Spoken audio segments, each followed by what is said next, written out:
everyone, and my name is Yola, and today we're gonna start reading chapter 4 Rex, and the end of reading at chapter 5. And today we're gonna read the story about Magic Tria's Merlin Mission 5 Carnival at Candlelight. Now let's start reading. Here we go. Now first you can read Magic Tria's Merlin Mission 5 Carnival at Candlelight Chapter 4 Rents. Jack found Annie standing behind the commune and the lantern-lit country yard. The country yard is quiet and empty. Everyone in Venice must be at Carnival, said Jack. I just hope the ruler is home. Yeah, we'll ask him if he knows the grand lady of the Langan, said Annie, and we can tell him he has to help us save her from a terrible disaster. Jack looked at his map from the palace. Several rooms are labeled a ruler leaving chambers. I guess that's where he lives, Jack said. If we have to go up some stairs and call the giant stairs to get there. The giant stairs, said Annie. Yeah, said Jack. Listen to this. The stairs are called the giant stairs because they're guarded by two large statues of gods from Roman measurably. Mars, of the god of war, and Neptune, a god of sea. Cool, said Annie. Let's go. Jack and Annie hurried back to the pathway that led along of the country yard until they came to the wide staircase. On either of the side of the stairs were giant marble of the statues and a strong-looking man. Mars of Neptune, said Jack. That's it. Come on. Jack and Annie quickly climbed the giant stairs. At the top, Jack looked at the map again. Now you turn right and head of the golden staircase, he said, keeping an eye on 4 more guards. They've crept down until the hall. They came from the fancy staircase under a gold ceiling. There it is, said Jack. Let's climb up. He and Annie hurried to the golden staircase. When they got to the top, they had froze, and another guard was slouched against the wall by stairs. His eyes were closed, and was snoring softly. And Jack mounted to Annie. They have tipped-top past the sleeping guard of the entrance of the rulers, leaving chambers. And Jack glanced at the map. This isn't, he whispered. The door is open. Jack and Annie peeked inside. Knock, knock, Annie said in the soft voice. No one answered, and they kept to the doorway. A fire blazed of the hearth over and many candles burned brightly. The dancing flames danced against the shoulders of the marble floor and gave it a cold feeling. The rulers are not there, said Annie. Maybe we should leave. Jack looked at her book. Wait, the next room is the map room, he said. Let's just take a look. Okay, but we'd better hurry, said Annie. Jack led into the map room. Colorful maps hung off the walls. And the middle of the floor were 2 huge gobbles. Jack thought, I love this room, he said. Look, more lions, said Annie. She pointed to the draped paneling of the wind, lions of the walls. Why are the lions' wings everywhere? Jack looked at the wings of the lions in their book. He turned to the right page and read.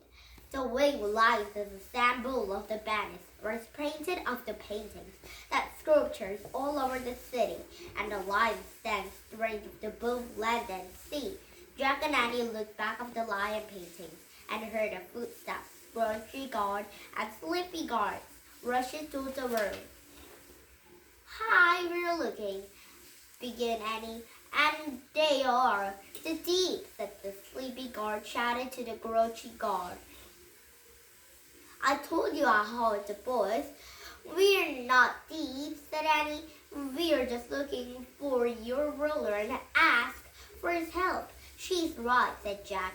We have to tell him that. Won't a mentor come, huh? said the grunchy guard. The worst cells of research from the Kermits like you. Move. But we, started Annie. Move, shouted the grunchy guard, raising his left, pointing to the door. And Jack knew there's no to use arguing. He looked at his hand and lurched her out of the roller thieving chambers. The two guards walked behind them, pointing to the guns of their backs. The end of the hall. Look down the steps, said the grunchy guard. And Jack and Annie walked quickly down this hole, then down some steep, narrow steps.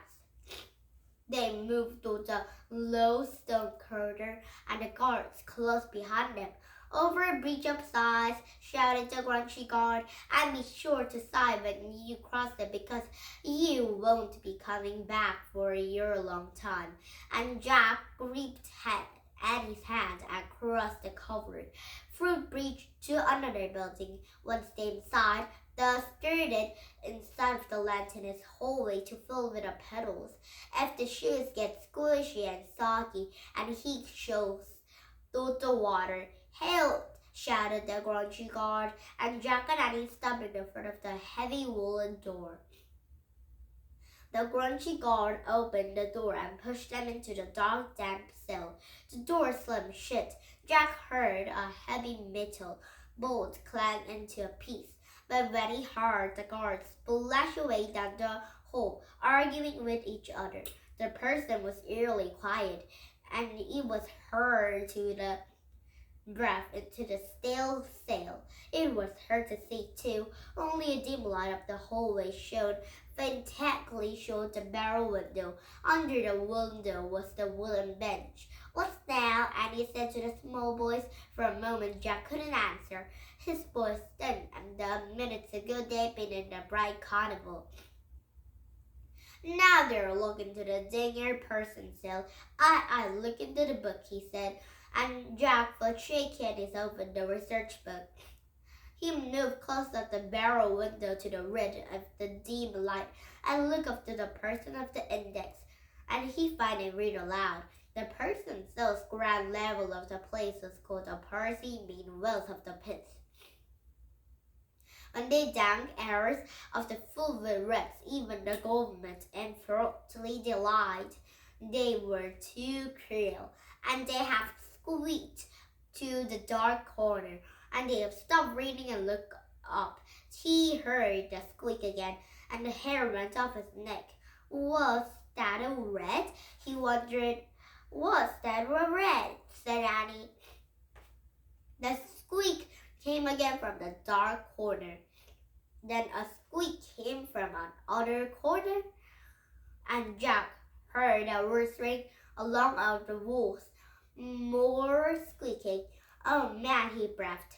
"There were rats everywhere." "I think it's time for the magic," said Annie. "Yeah," said Jack. "Definitely." He kept his eyes on the dark corners while Annie reached into his backpack and pulled out Teddy and Kathleen's book. And Annie read from the table contents. "Make a stone come alive, make metal soft, turn into ducks." Annie looked up. "A rat is afraid of dogs," she said. "Forgot dogs," said Jack. "Too bad to make metal soft. That's what we need to do. You read the rhyme and I'll try to pull the birds apart." "Okay, good," said Annie. Jack jumped to the wooden bench under the barrel window. The squeaking grew louder, and Jack reached up and felt the iron bars. They were cold and hard and very soft. Jack couldn't imagine beginning them. The squeaks are getting louder. Jack gripped 2 bars of the metal of the window and took a deep breath. "Read a rhyme," she said, and Annie read aloud. "Iron or copper, brass of steel, bring it on saw, burner beal."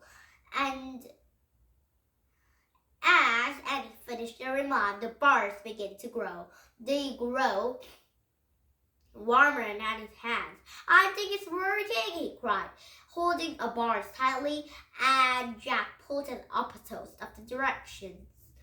Slowly the grooved bars began to stretch or bend, and Jack pulled till there was opening a large wolf from and Eddie and his defeat dwelled. We did it, he cried. Great, hurry, hurry, the rats are coming. Jack and Eddie jumped off the branch, and Jack heard the trolls of the squeaks and all the sides of the cell, and he looked down, saw shadowy shapes of dozen rats. They seemed to be sniffing, and air grew in the window. Go, go, go, cried Annie, and Annie squished between the bars and jumped down the hallway. Jack followed her. He beat a wet floor and scrambled to his feet. Come on, he cried, and Jack and Annie sloshed down the watery hallway, and the end of it nearly bumped right to the two guards. Jack and Annie keep running. Hey, the grunchy guard shouted, running after them. He reached for Jack, and another guard tried to catch Annie. Jack and Annie ducked away from them, and the guards crashed into the other, falling to the floor.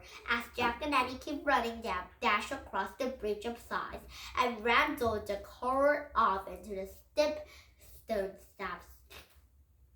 This way, cried Annie. He and Annie told down to the hole leading for the golden staircase. Hey, hey, the guards yelled from far behind. Then Jack and Annie bounded down the golden staircase, 2 steps at a time. Annie flew down to the hole and down to the giant stairs. They ran past the statues of the Mars and Neptune and charged down a long open pathway. Finally, they dashed through the entrance of the palace and escaped from the sand-marked square. Now, Jack and Annie are going to find and do a lot of missions. Now, they have escaped from a grunchy guard and some very many rats because of the remind. And Kathleen and Tay's remind have worked. So it's a very nice story. Now it's chapter 5, Rose No. And tomorrow we started reading in chapter 5 and Deanna reading in chapter 7, I think. Now, did you have fun? Here is English Country. We come back with some these books, but not the story because it might be a new chapter to read. Okay? Now, bye-bye everybody and have a nice day. Bye! Oh wait, and please don't my YouTube too. Bye-bye everybody!